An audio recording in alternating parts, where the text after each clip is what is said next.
Hello friends. दोस्तों में से बहुत सारे लोग ना शिफ्ट्स में काम करते हैं। मैंने भी किया है और कई सालों किया। दोस्तों जो लोग शिफ्ट्स में काम करते हैं उन्हें फिर एक खास किस्म का स्लीप डिसऑर्डर हो सकता है। दोस्तों इस कंडीशन का नाम होता है शिफ्ट वर्क स्लीप डिसऑर्डर। दोस्तों इसमें होता क्या है कि एक्चुअली मैं आपको समझाता हूँ कि एक तो दोस्तों नॉर्मल काम करने के घंटे होते हैं जो दिन में होते हैं, जैसे 9 to 5 या 10 to 6। लेकिन जब कभी इसके अलावा किसी और शिफ्ट में काम करना पड़ जाता है, फॉर एग्जांपल नाइट शिफ्ट है, या दोस्तों बहुत ज़्यादा अर्ली मॉर्निंग की शिफ्ट है, या रोटेशन वाली शिफ्ट है जिसमें बार बार शिफ्ट चेंज होती रहती है, तब फिर स्लीप डिसऑर्डर दोस्तों पैदा हो सकता है। दोस्तों ये शिफ्ट वर्क स्लीप डिसऑर्डर आखिर होता क्यों है? दोस्तों क्योंकि हमारी बॉडी के अंदर ना एक बायोलॉजिकल क्लॉक होती है और उस क्लॉक को पूरा सेंस होता है कि हमें किस टाइम पर उठना है, हमें किस टाइम पर सोना है। और दोस्तों जब भी कभी हम उस क्लॉक के अगेंस्ट कुछ भी काम करते हैं तो फिर क्या होता है कि हमारी बॉडी अंदर से डिस्टर्ब हो जाती है। दोस्तों उसी का रिजल्ट है ये वाला स्लीप डिसऑर्डर होना।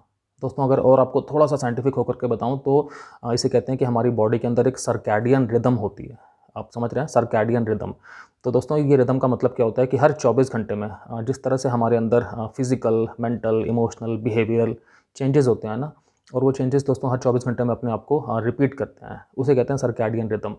तो ये सर्कैडियन रिदम जो है, जो बायोलॉजिकल क्लॉक की वजह से होती है, जब ये डिस्टर्ब हो जाती है तब फिर क्या होता है कि स्लीप डिसऑर्डर ये वाला पैदा हो सकता है। क्योंकि जाहिर सी बात है, जब रात हो गई है तब हमें सोने की आदत है। सपोज़ करो हम रात को 10 बजे सो जाते हैं, लेकिन अब क्या हुआ पिछले कुछ टाइम से कि हमने शिफ्ट में काम करना स्टार्ट किया, अब हम रात को 10 बजे नहीं सोते हैं। लेकिन जो अंदर की हमारी बायोलॉजिकल क्लॉक है उसको तो पता है कि हमें 10 बजे ही सोना है, तो फिर वो डिस्टर्ब हो जाएगी और फिर हमें अलग अलग किस्म की दोस्तों प्रॉब्लम्स पैदा हो जाएंगी।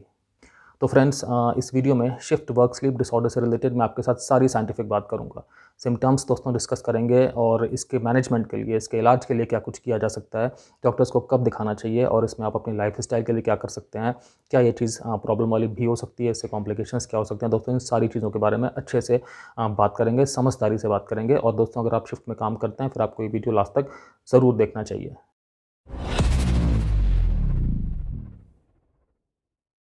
दोस्तों मैं doctor Kamal Singh, x armed forces medical college, x Fortis hospital, x a lot of corporate hospitals. दोस्तों मुझे 20 साल से भी ज़्यादा का क्लिनिकल एक्सपीरियंस है।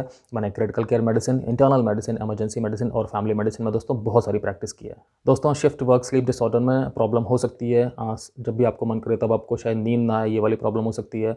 या दोस्तों लगातार सोए बने रहने में प्रॉब्लम हो सकती है कि आपकी नींद बार बार खुल रही है, टूट रही है, आप ठीक से नहीं सो पा रहे हैं।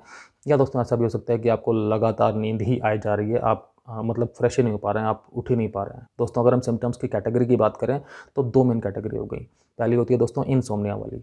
तो दोस्तों इनसोम्निया का मतलब होता है कि नींद नहीं आ रही है अब ठीक से, या नींद आने में दोस्तों प्रॉब्लम हो रही है।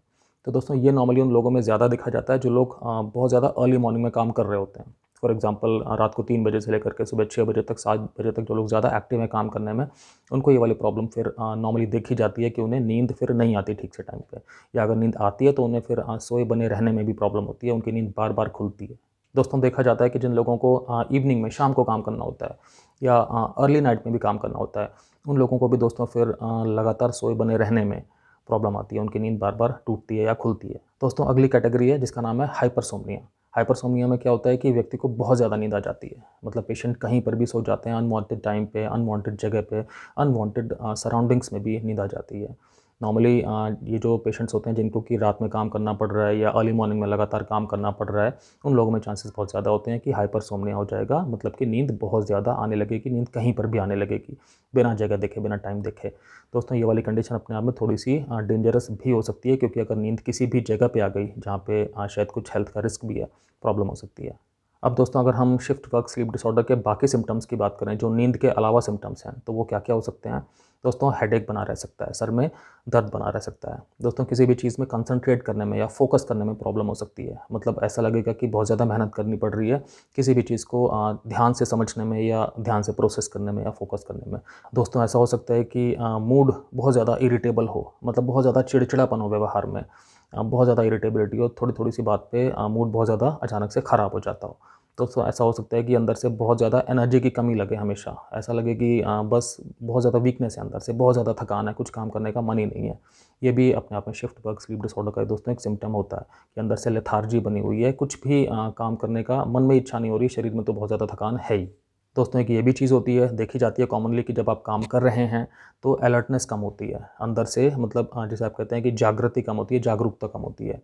तो फिर क्या होता है, कई बार चांसेस होते हैं कि काम जो है वो कुछ गड़बड़ हो जाएगा, ठीक से नहीं होगा, या कि कुछ हेल्थ का रिस्क भी हो सकता है। अगर आप खाना वाना बना रहे हैं, कुछ कटिंग कर रहे हैं, सड़क पास पार कर रहे हैं, कुछ भी इस तरह की चीज़ कर रहे हैं जहाँ पे आपको ज़्यादा फोकस, ज़्यादा अलर्टनेस चाहिए, तो फिर ये वाला जो सिम्टम है ये अपने आप में परेशानी पैदा कर सकता है। दोस्तों, हमें लगता है कि हमारा सोना, हमारी नींद पूरी तरह हमारे कंट्रोल में होती है, लेकिन ये सिर्फ एक मिथ है। मतलब चीज़ जो है वो इससे ज़्यादा कॉम्प्लिकेटेड होती है, इससे ज़्यादा फाइन होती है दोस्तों, क्योंकि क्या होता है, कुछ एक केमिकल्स होते हैं बॉडी में जो कि हमारी स्लीप को गवर्न करते हैं, हमारी नींद को नियंत्रित करते हैं। दोस्तों, हमारे ब्रेन में ग्लैंड होती है जिसका नाम होता है पिनियल ग्लैंड। दोस्तों, ये वाली ग्लैंड एक हार्मोन निकालती है जिसका नाम होता है मेलाटोनिन हार्मोन। दोस्तों, मेलाटोनिन हार्मोन जो है ये वातावरण में कितना प्रकाश है, कितनी लाइट है, उसके लिए सेंसिटिव होता है। और इसका जो दोस्तों अमाउंट है वो रात के टाइम सबसे ज़्यादा होता है, तभी हमें नींद ज़्यादा आती है। दिन के टाइम इसका अमाउंट दोस्तों कम हो जाता है। तो मेलाटोनिन का जो सिक्रीशन है दोस्तों, ये फिर अफेक्ट हो जाता है अगर हम शिफ्ट में काम कर रहे हैं। दोस्तों, एक और केमिकल होता है, एक और हार्मोन होता है जिसका नाम होता है कॉर्टिसोल। दोस्तों, कॉर्टिसोल हमारी एड्रिनल ग्लैंड सिक्रीट करती हैं, और दोस्तों एड्रिनल ग्लैंड कहाँ पर होती है, हमारी किडनीज़ के ऊपर होती हैं, दोनों तरफ।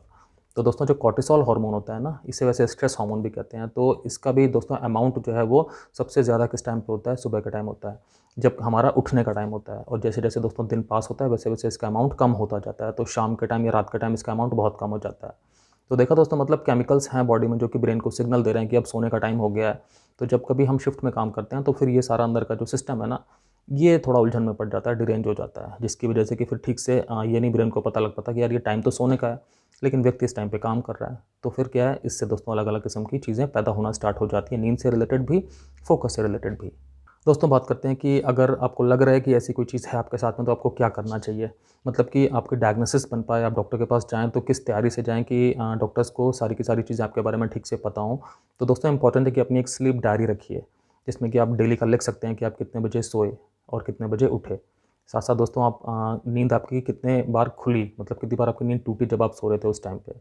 साथ में दोस्तों, आप ये भी लिख सकते हैं कि आप क्या कोई मेडिसिन वगैरह खा रहे हैं, या आप दिन में कितने कप कॉफ़ी पी रहे हैं, कितने कप चाय पी रहे हैं, या अगर आप कुछ और स्मोकिंग वगैरह करते हैं, अल्कोहल लेते हैं, तो उसका भी अमाउंट आप उसमें लिख सकते हैं, जिन चीज़ों से आपकी नींद जो है वो गवर्न होती है, नींद पे फ़र्क पड़ता है। दोस्तों, आप अपनी स्लीप डायरी में ये भी लिख सकते हैं कि जब आप सो करके उठे तो आपको कैसा महसूस हो रहा था, आप फ्रेश थे या आप फ्रेश नहीं थे, मतलब शॉर्ट में लिख सकते हैं आप। तो इससे क्या है कि आपके जब डॉक्टर पूरी चीज़ देखेंगे ना, आपका एक पुराना पैटर्न देखेंगे पिछले कुछ हफ्ते का, उन्हें समझ में आएगा कि क्या प्रॉब्लम है, मतलब ये problem actually shift work sleep disorder है या कि ये कुछ और चीज़ है। दोस्तों, इस बीमारी के डायग्नोसिस के लिए ज़रूरी होता है कि कम से कम 3 महीने के सिम्टम बने हुए हैं, 3 महीने तक लगातार ये वाले सिम्टम्स हैं जो मैंने अभी सिम्टम्स की बात की है। डॉक्टर्स इसमें डायग्नोसिस बनाने के लिए वैसे दोस्तों स्लीप स्टडी भी करा सकते हैं। साथ साथ आपकी पूरी मेडिकल हिस्ट्री लेते हैं, ये समझने के लिए कि कहीं कोई ऐसी मेडिसिन तो आप नहीं खा रहे हैं जिसकी वजह से कि आपकी नींद पे फ़र्क पड़ रहा हो, या शायद कहीं कोई और आपको मेडिकल कंडीशन तो नहीं पैदा हो गई है जिसकी वजह से कि आपकी नींद पे फ़र्क पड़ रहा हो और हम उसे शिफ्ट वर्क स्लीप डिसऑर्डर बना दें। तो ऐसा भी देखना होता है दोस्तों कि कहीं कोई और प्रॉब्लम तो नहीं डेवलप हो रही है। दोस्तों, बहुत से लोग बोलेंगे कि स्लीप डायरी वाला क्या फंडामेंटल है, मतलब ये तो एक चीज़ को कॉम्प्लिकेटेड करने की बात है, कॉम्प्लेक्स करने की बात है। लेकिन दोस्तों, जिसने महसूस किया होता है ना, वही समझ सकता है कि अगर नींद प्रभावित हो गई है तो उससे लाइफ कितनी ख़राब हो सकती है, लाइफ कितनी अफेक्ट हो सकती है। तो ये आपके ऊपर है। अगर आपको सच में लग रहा है कि आपकी नींद जो है वो प्रॉब्लम में आई हुई है शिफ्ट के में काम करने की वजह से, फिर आप ज़रूर लिखिए ये चीज़ें। आप जैसे मैंने नींद के बारे में बताया कि आपको नींद कब आ रही है, किस तरह की आ रही है, आपके डॉक्टर को दोस्तों बहुत हेल्प मिलेगी उससे, आपके डायग्नोसिस करने में, आपको ठीक से मैनेजमेंट करने में, आपको ट्रीटमेंट बताने में, आपको फॉलो अप करने में। अदरवाइज़ फिर ये बात सही है कि लोगों को तो यही लगता है ना कि ये सब बेकार की बातें हैं, ज़्यादा लिखने पढ़ने से कुछ नहीं होता, सीधे डॉक्टर के पास जाओ, डॉक्टर को बताओ, डॉक्टर अपने आप समझ जाएंगे कि आपको क्या प्रॉब्लम है। लेकिन दोस्तों, डॉक्टर्स को भी आपकी मेडिकल हिस्ट्री में ठीक-ठाक से क्यूज़ चाहिए होते हैं। वो आप इसी तरह से प्रोवाइड कर सकते हैं जब आप डेली एक छोटी-सी डायरी में छोटे से नोट्स बना लें। अब दोस्तों, बात करते हैं मैनेजमेंट की कि इसका किस तरह से ट्रीटमेंट या मैनेजमेंट किया जा सकता है। दोस्तों, इम्पॉर्टेंट है कि अगर आप अपना जो शिफ्ट वाला काम है, अगर आप इसको कुछ इस तरह से कर सकते हैं कि ये बिना शिफ्ट के नॉर्मल ड्यूरेशन में काम करके ही हो जाए, दिन के टाइम ही हो जाए, तब तो सबसे अच्छा है।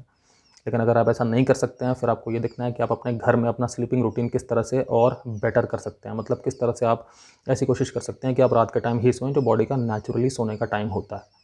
अगर ये भी नहीं कर पा रहे हैं, फिर तो दोस्तों डॉक्टर्स के पास वही चॉइसेस हो जाती हैं कि या तो आपको ऐसी दवाएँ दे सकते हैं कि जिनसे आपको नींद आए, कुछ टाइम के लिए समझ करके, देख करके कि आपको उनकी ज़रूरत है कि नहीं है। दोस्तों, डॉक्टर्स आपको मेलाटोनिन नाम का हार्मोन भी प्रेस्क्राइब कर सकते हैं, मेलाटोनिन के सप्लीमेंट्स दे सकते हैं, जिससे कि आपको नींद आने में हेल्प मिले, जिससे आपकी नींद थोड़ी स्टेबलाइज़ होकर के आए और आपको मतलब बार-बार ही नींद में उठने की ज़रूरत ना पड़े या इस तरह की कंडीशन ना पैदा हो। मतलब नींद की स्टेबिलिटी के लिए, नींद के आने के लिए मेलाटोनिन नाम का सप्लीमेंट भी यूज़ किया जाता है। साथ-साथ दोस्तों, डॉक्टर्स आपको लाइट थेरेपी भी प्रेस्क्राइब कर सकते हैं। दोस्तों लाइट थेरेपी में क्या होता है कि अलग अलग चीज़ें होती हैं, मतलब किस टाइम पे आपको ब्राइट लाइट का एक्सपोजर लेना है, किस टाइम पे आपको डार्कनेस का एक्सपोजर लेना है, आपको ठीक से समझाते हैं, आपको गाइड करते हैं, जिससे कि आपको मदद मिल पाती है इस वाली कंडीशन से लड़ने में। दोस्तों डॉक्टर्स आपको ऐसी मेडिसिन भी प्रेस्क्राइब कर सकते हैं जिनसे कि आपकी वेकफुलनेस बढ़े, मतलब जिनसे आपके जागने की क्षमता बढ़े। हालांकि दोस्तों ये वाली मेडिसिन्स बहुत कम प्रेस्क्राइब की जाती हैं और बड़े खास केसेस में ही सिर्फ दी जाती हैं, क्योंकि इनका भी अंदर एडिक्शन पोटेंशियल भी होता है, कई तरह के साइड इफेक्ट्स भी होते हैं। तो डॉक्टर्स के ऊपर होता है, देख करके आपको एग्जामिन करके अगर लगता है तो आपको वेकफुलनेस मेडिसिन भी प्रेस्क्राइब की जा सकती हैं। साथ साथ दोस्तों कुछ एक पेशेंट्स को नींद की गोलियाँ देने की भी ज़रूरत पड़ती है, मतलब कि स्लीपिंग पिल्स, स्लीपिंग मेडिसिन देने की भी ज़रूरत पड़ती है। अलग अलग ग्रुप्स की हो जाती हैं दोस्तों। ये डॉक्टर्स देख लेते हैं किस पेशेंट को ज़रूरत है, कितने टाइम के लिए है, किस डोज में है, उसी हिसाब से दी जाती है दोस्तों। ज़्यादा नहीं दी जाती, क्योंकि इसमें क्या होता है कि हैबिट फॉर्मेशन, एडिक्टिव पोटेंशियल होता है इन मेडिसिन में, तो फिर इसलिए कम टाइम के लिए दी जाती है और अंडर सुपरविजन ही दी जाती है। दोस्तों जो मेलाटोनिन है ना, ये एक तरह से डाइट में सप्लीमेंट की कैटेगरी में आता है, और जो भी सप्लीमेंट की कैटेगरी में आने वाले केमिकल्स होते हैं उन्हें जो यूएस एफडीए है वो अप्रूव नहीं करता किसी भी तरह के इलाज के लिए, किसी भी तरह के मेडिसिनल मैनेजमेंट के लिए। तो इसलिए मेलाटोनिन वैसे किसी भी चीज़ के लिए यूएस एफडीए द्वारा अप्रूव नहीं है। लेकिन दोस्तों अगर आप ये समझिए कि जो इंसोम्निया है, जो नींद ना आने वाली प्रॉब्लम है, उसमें मेलाटोनिन बहुत ज़्यादा यूज़ होता है। मतलब उसमें जो American academy of family physicians है वो कहते हैं कि नंबर 1 जो है वो मेलाटोनिन ही प्रेस्क्राइब किया जाता है। कारण यही है कि एक तो मेलाटोनिन बड़ा नेचुरल सब्सटेंस है, जो आपकी बॉडी के अंदर हार्मोन बनता है, ये वही चीज़ है, मतलब कुछ भी इसमें केमिकल्स वाली चीज़ नहीं है। तो इसका दोस्तों टॉक्सिक पोटेंशियल भी काफ़ी कम है। साथ साथ दोस्तों हमें ये भी जानना इंपॉर्टेंट है कि हमारे ब्रेन में कुछ एक मेलाटोनिन रिसेप्टर्स होते हैं, मतलब कुछ एक ऐसी जगहें होती हैं जहाँ पे मेलाटोनिन काम करता है। तो दोस्तों कुछ एक दवाएँ इस तरह की हैं जो कि उन रिसेप्टर्स पे काम करती हैं, मतलब एक तरह से मेलाटोनिन के फंक्शन को मिमिक करती हैं। वो जो दवाएँ हैं ना, वो यूएस एफडीए ने अप्रूव की हुई हैं इंसोम्निया के लिए, मतलब नींद ना आने वाली कंडीशन के लिए। मेलाटोनिन को इसलिए नहीं कर सकते क्योंकि ये सप्लीमेंट की कैटेगरी में आ जाता है। दोस्तों मेलाटोनिन के बारे में स्टडी चल रही है लगातार, और इसे मेनली किन-किन चीज़ों के लिए दोस्तों डॉक्टर्स रिकमेंड करते हैं, प्रिस्क्राइब करते हैं। एक तो जो इंसोम्निया है, मतलब जो जनरली नींद ना आने वाली चीज़ है, या दोस्तों जो एज रिलेटेड इंसोम्निया हो जाता है कि कई बार जो लोग बुजुर्ग होते हैं तो फिर उन्हें नींद कम आना स्टार्ट हो जाती है, जिसकी वजह से उन्हें प्रॉब्लम होती है, अंदर से फ्रेशनेस नहीं होती, अलर्टनेस नहीं होती, और अलग अलग किस्म की दिक्कतें पैदा होती हैं। दोस्तों एक जेट लैग डिसऑर्डर होता है कि जैसे आप कभी कहीं जाते हैं फ्लाइट वगैरह से किसी बहुत दूर वाली जगह पे, तो आप जहाँ से गए थे वहाँ पे दिन है, जहाँ पे पहुँचे वहाँ पे रात है, ऐसा कुछ हो गया तो फिर ठीक से नींद नहीं आती है, नींद की मतलब डिस्टर्बेंस हो जाती है। तो उन चीज़ों के लिए भी मेलाटोनिन डॉक्टर्स देते हैं दोस्तों। जो शिफ्ट वर्क स्लीप डिसऑर्डर है, जिसके बारे में हम इस वीडियो में बात कर रहे हैं, इसके लिए भी दोस्तों मेलाटोनिन दी जाती है, ताकि नींद जो है वो एक स्टेबल रहे, बार बार ना खुले, नींद की जो ड्यूरेशन है वो थोड़ी सी नॉर्मल हो जाए। साथ साथ दोस्तों कई बार लोगों में क्या होता है कि ब्रेन में कुछ इंजरी हो गई है, उसके बाद नींद ना आने वाली प्रॉब्लम हो गई है, उसमें भी दोस्तों कई बार मेलाटोनिन दी जाती है और उसका रोल कई बार अच्छा देखा जाता है। दोस्तों कुछ एक तरह की न्यूरो डिजेनरेटिव प्रॉब्लम होती है। न्यूरो डिजेनरेटिव का मतलब है कि जो हमारा ब्रेन है उसमें क्या होता है कि कुछ प्रॉब्लम आ जाए तो ब्रेन की जो नर्व सेल्स हैं, जो कोशिकाएं हैं, उनमें डैमेज होना स्टार्ट हो जाए। फॉर एग्जांपल अल्जाइमर्स डिसीज़ हो गई। तो दोस्तों कई तरह के न्यूरो डिजेनरेटिव डिसीज़ेज़ में भी क्या होता है कि नींद ना आने की प्रॉब्लम होना स्टार्ट हो जाती है, नींद कम आना स्टार्ट हो जाती है। वहाँ पर भी दोस्तों डॉक्टर्स कई बार मेलाटोनिन को प्रेस्क्राइब करते हैं और उसका रिजल्ट अच्छा देखा जाता है कई केसेस में। दोस्तों वैसे रिसर्च लगातार चल रही है, क्लिनिकल ट्रायल्स लगातार चल रहे हैं दोस्तों। मॉडर्न साइंस में बहुत सारा काम इस टाइम एक्साइटिंग हो रहा है मेलाटोनिन को लेकर के भी। तो दोस्तों मेलाटोनिन का रोल क्या हो सकता है कैंसर में, या हार्ट की प्रॉब्लम्स में, या पेट की प्रॉब्लम्स में, या दोस्तों कई तरह की जो मेटाबॉलिक डिसीज़ेज़ होते हैं उनमें, इसकी दोस्तों रिसर्च लगातार चल रही है। साथ साथ दोस्तों कई तरह के पेन सिंड्रोम्स होते हैं, या दोस्तों कई तरह की रिप्रोडक्टिव प्रॉब्लम्स होती हैं, कई तरह की दोस्तों ब्रेन की या हमारे नर्वस सिस्टम की न्यूरोलॉजिकल प्रॉब्लम्स होती हैं। वहाँ पर दोस्तों मेलाटोनिन क्या काम कर सकता है, मेलाटोनिन किस तरह से हमारी बॉडी की हेल्प कर सकता है हील होने में, इस चीज़ पे दोस्तों लगातार बहुत रिसर्च चल रही है और बहुत सारा प्रॉमिसिंग काम भी हो रहा है। दोस्तों उम्मीद करते हैं फ्यूचर में कुछ अच्छे रिजल्ट्स आएंगे और मेलाटोनिन कई अलग अलग बीमारियों के लिए हेल्पफुल होगा, डॉक्टर्स प्रेस्क्राइब करेंगे।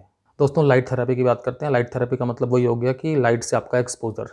तो दोस्तों ये तो हम जानते ही हैं कि लाइट्स जैसे पड़ती है हमारी आंखों पे, या हम अगर किसी प्रकाश वाले माहौल में होते हैं तो हम ज़्यादा अलर्ट महसूस करते हैं। तो दोस्तों ये चीज़ रिकमेंडेड होती है कि अगर आप सोने जा रहे हैं और अगर आपको नींद में आने में प्रॉब्लम है, अपने आसपास का माहौल बिल्कुल डार्क करिए, ताकि आपकी लाइट बिल्कुल भी आपके आँखों के अंदर ना पहुँच पाए, ताकि ब्रेन को ये सेंसेशन रहे कि आसपास अंधेरा है और आपको सो पाने में ब्रेन की तरफ से हेल्प मिले, सिग्नल मिले। दोस्तों काम पे जाने के पहले अगर आपकी नाइट शिफ्ट है, तो अगर आप ब्राइट लाइट के एक्सपोजर में हैं तो उससे बेटर हेल्प मिल सकती है आपको अवेक रहने में, अलर्ट रहने में। अगर आप रात में भी काम कर रहे हैं दोस्तों, तो बजाय डिम लाइट होने के कोशिश करेंगे थोड़ा ब्राइट लाइट का माहौल रहे, उससे भी आपको हेल्प मिलेगी कि आप ज़्यादा अलर्ट रहेंगे, ज़्यादा अवेक रहेंगे। दोस्तों अगर आपको रात में काम करना है, रात की शिफ्ट में अगर काम करना है, तो फिर ये रिकमेंडेड होता है कि आप शाम से ही थोड़ा-सा लाइट के एक्सपोज़र में रहें, थोड़ा-सा आर्टिफ़िशियल लाइट के एक्सपोज़र में रहें, ताकि ब्रेन को ऐसा लगे कि नहीं दिन का टाइम ही चल रहा है। तो उससे क्या है कि आपको नींद के झोंके ना आएँ रात के टाइम पे। रात में भी जब आप काम भी करें दोस्तों, उस टाइम पे भी आपका लाइट का एक्सपोज़र ठीक-ठाक होना चाहिए। तो दोस्तों आप लाइट को बिल्कुल अपने हिसाब से यूज़ कर सकते हैं, अपनी सुविधा के हिसाब से यूज़ कर सकते हैं। आपको जब लग रहा है कि आपको सोने का टाइम आ गया है, आप लाइट की एंट्री बिल्कुल कम कर दीजिए अपने आँखों के अंदर। जब आपको लग रहा है कि नहीं आपको अभी आगे काम करने जाना है, आपको अलर्टनेस चाहिए, आप उसके थोड़ी देर पहले से ही, कुछ टाइम पहले से ही आप थोड़ा अपना लाइट का एक्सपोज़र बढ़ा लीजिए, ताकि आपके अंदर अलर्टनेस और अवेकनेस बनी रहे। दोस्तों अगर आपको दिन में सोना है, अगर आपकी शिफ्ट सपोज़ सुबह-सुबह खत्म हो रही है और आपको दिन में सोना है, तो फिर कोशिश करिए कि आपका जितना एक्सपोज़र कम से कम हो सके ब्राइट लाइट से, वो अच्छा है, क्योंकि फिर आपको सोने में उससे हेल्प मिलेगी। तो अगर आप घर भी आ रहे हैं दोस्तों, तो एक डार्क सनग्लासेस लगा के आ सकते हैं। घर पे आते ही आप ऐसा कर सकते हैं कि कर्टन वगैरह कर दिए आपने। सोने के टाइम पे भी दोस्तों आप अपनी आँखों में कई बार वो जो शेड्स आते हैं, वो पहन करके, आई शेड्स पहन करके सो सकते हैं। दोस्तों कुछ एक टिप्स की बात भी करूँगा, ये इंपॉर्टेंट है अगर आप नाइट शिफ्ट करते हैं, कि नाइट शिफ्ट की जो संख्या है ना, मतलब वो आप लगातार जो है 4-5 से ज़्यादा मत करिए। कुछ ऐसा करिए, बात करिए मैनेजमेंट में या कुछ भी, कि आपको ब्रेक मिल जाए। क्योंकि जब हम लगातार 4-5 से ज़्यादा नाइट शिफ्ट करते हैं, तो फिर प्रॉब्लम्स नींद के साथ होने के आसार ज़्यादा हो जाते हैं। और दोस्तों ये भी इंपॉर्टेंट है कि अगर आप सपोज़ 12 घंटे की शिफ्ट कर रहे हैं, 12 घंटे की शिफ्ट लंबी शिफ्ट होती है, तो फिर 4 शिफ्ट ही एक साथ करिए। उसके बाद फिर कुछ भी कोशिश करिए कि आपको एक हॉलिडे मिल जाए। दोस्तों ये भी इंपॉर्टेंट है कि अगर आपने लगातार नाइट शिफ्ट्स की हुई हैं अभी कुछ टाइम के लिए, जैसे 3, 4, 5 दिनों के लिए, तो उसके बाद आपको कोशिश करिए कि ब्रेक थोड़ा-सा लंबा मिल जाए। मतलब कि 48 आवर्स का ब्रेक आपको मिल जाए, 2 दिन का लगातार ब्रेक मिल जाए, क्योंकि उसमें बॉडी का जो एक रेस्ट है वो ज़्यादा इफ़ेक्टिव हो पाता है। बॉडी ज़्यादा अंदर अच्छे से दोस्तों चार्ज हो पाती है, जो हमारे अंदर का केमिकल्स हैं वो ज़्यादा अच्छे से बैलेंस में आ पाते हैं और हम आगे की शिफ्ट के लिए तैयार हो पाते हैं। दोस्तों इम्पॉर्टेंट है कि अगर आपकी जो शिफ्ट्स हैं वो बहुत जल्दी-जल्दी बदलती रहती हैं, रोटेट होती रहती हैं, तो ये भी चीज़ दोस्तों बहुत अच्छी नहीं है, क्योंकि जब तक बॉडी कुछ एडजस्ट करती है, तब तक शिफ्ट का टाइम फिर से चेंज हो गया होता है। इस चीज़ के बारे में भी दोस्तों कुछ काम करने की ज़रूरत है। साथ-साथ दोस्तों अगर आप जहाँ पे भी काम करते हैं, वहाँ से अगर आपको घर आने में बहुत ज़्यादा टाइम लगता है ट्रैवलिंग में, तो इस बारे में भी कुछ सोचना चाहिए, क्योंकि वो जो ट्रैवलिंग का टाइम है, वो आपका टाइम एक तरह से वेस्ट ही हो रहा है। उसमें आप सो नहीं सकते ठीक से, और उसमें आप काम तो खैर कर नहीं रहे हैं। तो हमारा जो ट्रैवल का टाइम है दोस्तों, वो अगर कम हो सके कुछ भी करके, तो वो चीज़ ज़रूरी है कि आपने काम किया, फिर आपको सोने का ठीक-ठाक से टाइम मिल गया, कुछ इस तरह की सेटिंग। दोस्तों अगर पॉसिबल हो सके तो नाइट शिफ्ट के पहले एक नैप ले सकते हैं, या अगर नाइट शिफ्ट के दौरान भी कुछ ऐसा प्रोविज़न है नैप लेने का, शॉर्ट नैप लेने का, तो उससे हेल्प मिल सकती है कि नाइट शिफ्ट एक तो ठीक-ठाक निकल जाएगी, प्लस उसमें अलर्टनेस भी बनी रहेगी। तो नाइट शिफ्ट के पहले या नाइट शिफ्ट के दौरान में नैप लेना गलत नहीं है, उससे हेल्प मिल सकती है। दोस्तों ये भी जानना इंपॉर्टेंट है कि नाइट शिफ्ट के दौरान में आप कैफ़ीन वगैरह ले सकते हैं, मतलब कॉफ़ी पी सकते हैं। इनसे क्या होता है, अलर्टनेस बनी रहती है। लेकिन दोस्तों हमें ये भी जानना इंपॉर्टेंट है कि जो कैफ़ीन है उसकी हाफ़ लाइफ़ लगभग 5 घंटे होती है। हाफ़ लाइफ़ मतलब कि सपोज़ मैंने अभी कॉफ़ी पी है सुबह 6 बजे, तो मेरी बॉडी में जितना भी कैफ़ीन गया है, 5 घंटे के बाद उसका हाफ़ कैफ़ीन अभी बचा हुआ है। तो दोस्तों इससे हमें क्या समझ में आता है कि जो हमारी शिफ्ट ख़त्म होने वाली है, उस टाइम पे हमें कॉफ़ी या कैफ़ीन वगैरह का सेवन नहीं करना चाहिए, क्योंकि फिर जब हमारा सोने का टाइम होगा, तब भी हमारी बॉडी में कैफ़ीन होगा, जिससे कि हम अलर्ट रह रहे होंगे और हमें सो पाने में प्रॉब्लम होगी। दोस्तों अपने घर में भी जब आप आते हैं काम करने के बाद, शिफ्ट से काम करने के बाद, तो आपको अपने घर में बता के रखना चाहिए कि एक ऐसा माहौल होना चाहिए कि आपको सोने में डिस्टर्बेंस ना हो। तो कोई भी लाउड एक्टिविटीज़ आस-पास नहीं होनी चाहिए। लोग अगर टीवी-वीवी देख रहे हैं, तो आपको बोलना चाहिए कि थोड़ा-सा आवाज़ नॉर्मल रख कर के देखो, ताकि आपको डिस्टर्बेंस ना हो। अपने रूम के बाहर आप डू नॉट डिस्टर्ब का बोर्ड लगा सकते हो, मतलब नॉर्मल सी बातें। कुकर में सीटी अगर आ रही हो, आप बोल सकते हो पहले खाना-वाना बना लेना, मिक्सी-विक्सी चलानी हो पहले ही चला लेना, जब मैं सोऊँगा, जब मेरा सोने का टाइम होगा, तो उस टाइम पे मुझे डिस्टर्बेंस प्लीज़ कम से कम हो। दोस्तों अपने सोने के एक पहले का आप शेड्यूल बना सकते हैं और उस शेड्यूल को डेली फॉलो कर सकते हैं। इससे भी बॉडी को एक ये हैक होता है, जिससे कि बॉडी को ऐसा लगता है कि अगर वो शेड्यूल आपने फॉलो करना स्टार्ट कर दिया, फिर बॉडी को लगता है कि अब आप इसके बाद सोएँगे। तो बॉडी पहले से ही वो मतलब आपको तैयार कर देती है सोने के लिए।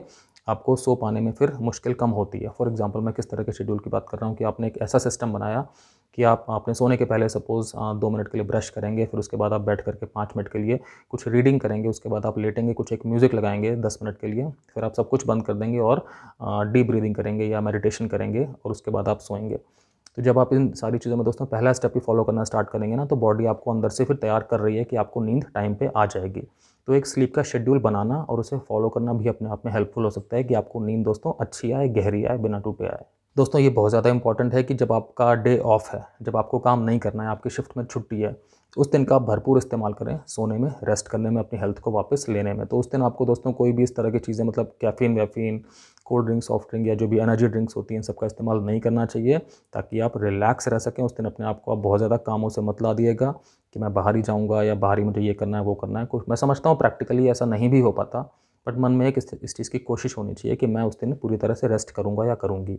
दोस्तों, जो मैं लाइट थेरेपी की बात कर रहा था ना, वो लाइट थेरेपी कई अलग-अलग फ़ॉर्म्स में आती है। एक तो हम नॉर्मल ही लाइट यूज़ कर सकते हैं, जो नॉर्मल हमारे पास लाइट के सोर्स होते हैं, बल्ब वगैरह इन सब से। अदरवाइज़ दोस्तों लाइट बॉक्सेस भी आते हैं, लाइट के गॉगल्स भी आते हैं, जिनका हम इस्तेमाल कर सकते हैं लाइट थेरेपी के लिए।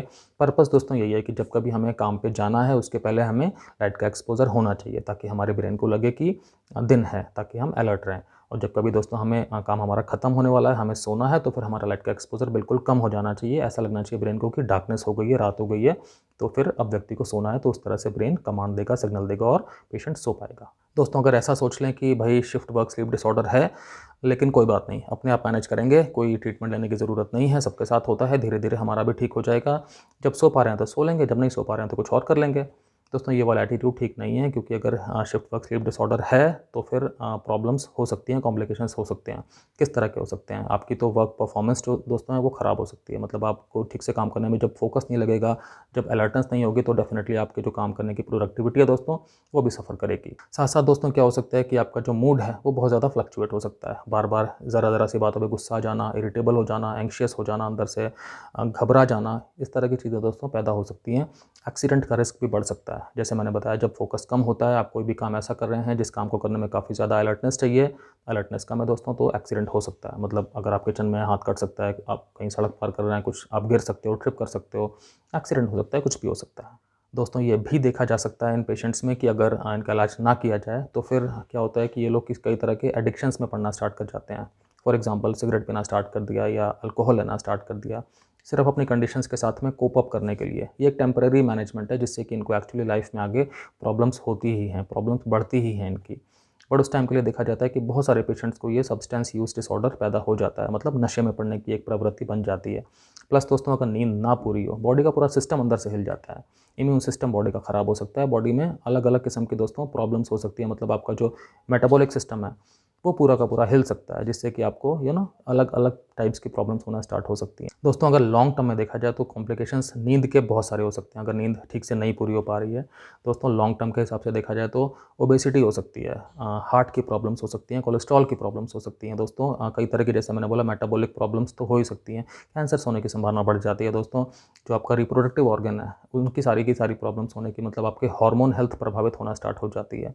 तो दोस्तों, लॉन्ग टर्म के हिसाब से आपका जो ब्रेन है वो भी उसकी जो कॉग्निटिव पावर्स हैं, उनमें भी फ़र्क आता है।